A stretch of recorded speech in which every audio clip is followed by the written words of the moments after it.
ඔබ සැනසීමෙන් ඉන්න කැමතිද? ආන් ඒ සඳහා කරුණු 4ක් කියන්නයි යන්නේ.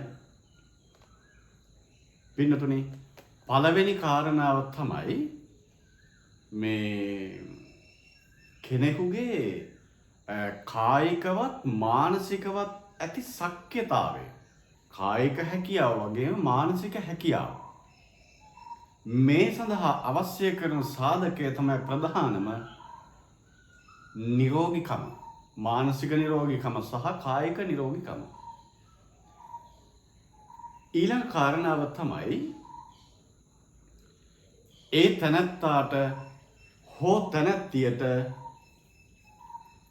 සතුට කියන දේ රඳවා ගැනීමට උවමනයි.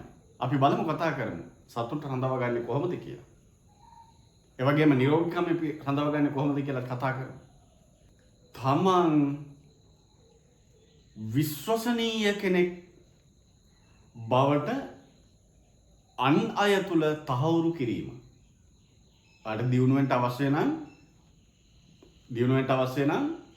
නිරෝගීකම තියෙන්න ඕනේ. ඒ වගේම කායික මානසික වශයෙන් ඒක ප්‍රභේදගත වෙනවා.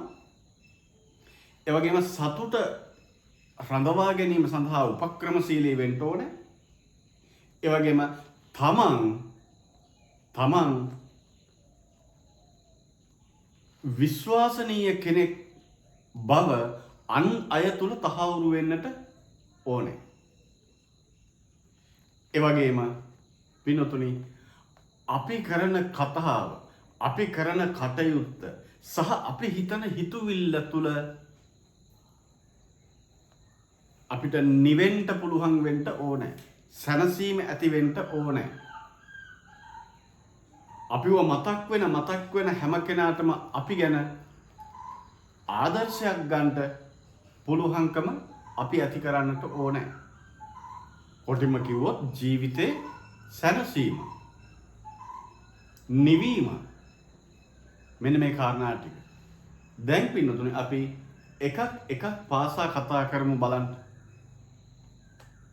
කොහොමද අපි කායික නිරෝගීතාවය පවත්වා ගන්නේ? අපේ ශාරීරික පිරිසිදු බව කියන එක අවශ්‍යයි. ශාරීරික පිරිසිදු බව. සමහරු කිලිටි ඇඳුම් අඳිනවා. එයින් විස බීජ අපේ ශරීරයට ඇතුළු වෙන්න පුළුවන්. ඒ වගේම කොණ්ඩේ, රවුල නිසි විදිහට ක්‍රමානුකූලව කැපිය යුතුයි. ඒ වගේම නියපොතු ටික කැපිය යුතුයි. ඒ වගේම තමන් යම් රෝගාබාධයක් සඳහා ඖෂධ පාවිච්චි කරනවා නම් ඒ ඖෂධ ටික වෛද්‍ය උපදෙස් වලට අනුවම මේ පාවිච්චි කරන්නට ඕනේ. නොකල්හි ආහාර ගන්නවා කියලා කියන්නේ ඒ දේ කරන්න හොඳ නැහැ. ඒකට කියනවා විකාල භෝජනය කියලා.